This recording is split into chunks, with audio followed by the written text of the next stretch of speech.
साथियों नमस्कार, मैं हूं नीरज पटेल और आप देख रहे हैं नेशन जनमत।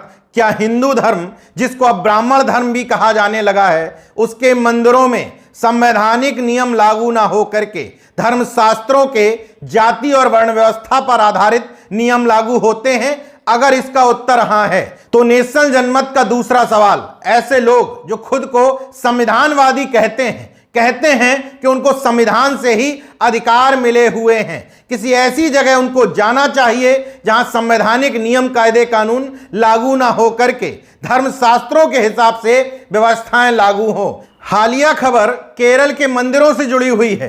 केरल में मंदिरों में कुछ वैकेंसी निकाली गई, मगर कुछ वैकेंसियों में स्पष्ट तौर पर लिखा है केवल ब्राह्मण अप्लाई करें। वो तथाकथित हिंदूवादी जो हिंदुओं एक हो जाओ, हिंदू खतरे में है और एक धर्म विशेष का डर दिखाते रहते हैं, उनको किसी धर्म का डर दिखाने की बजाय अपने धर्म के अंदर की इन विसंगतियों को दूर करने पर काम करना चाहिए।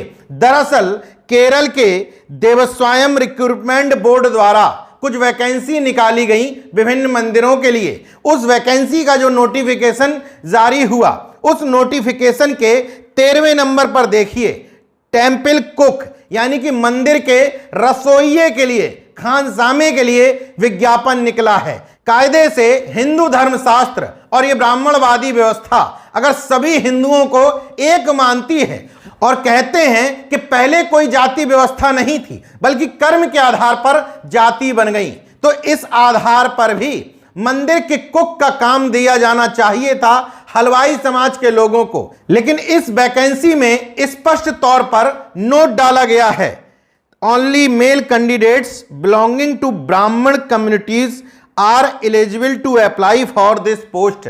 और इसकी सैलरी होगी 23,000 से 50,000 रुपए तक। मतलब मंदिर में खाना बनाने का काम भी ब्राह्मण करेगा।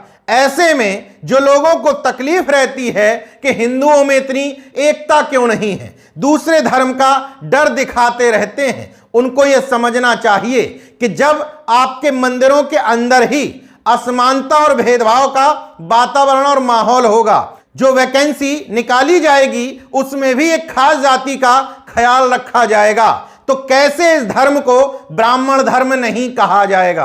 अब नेशन जनमत का सवाल केरल के मुख्यमंत्री पी विजयन से। कुछ सालों पूर्व मंदिरों में गैर ब्राह्मण पुजारियों की नियुक्ति करके वाहवाही बटोरी थी, लेकिन उनके राज में ही, जबकि KDRV सरकार के अधीन है, इस तरह की गैर संवैधानिक वैकेंसी कैसे निकाली जा सकती है। संविधान का आर्टिकल 15 स्पष्ट तौर पर कहता है कि कोई भी राज्य सरकारें जाति, धर्म, लिंग, स्थान के आधार पर भेदभाव नहीं कर सकती।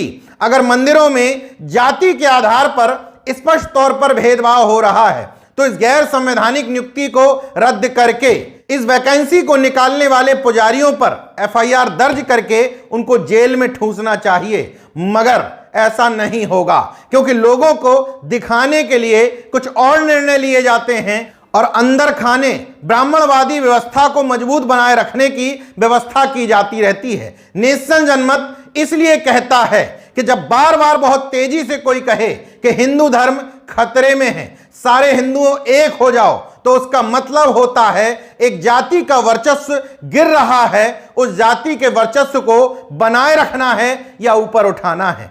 देखते रहिए नेशन जनमत, जागरूक और सजग बने रहिए। जय विज्ञान, जय संविधान, जय लोकतंत्र। धन्यवाद।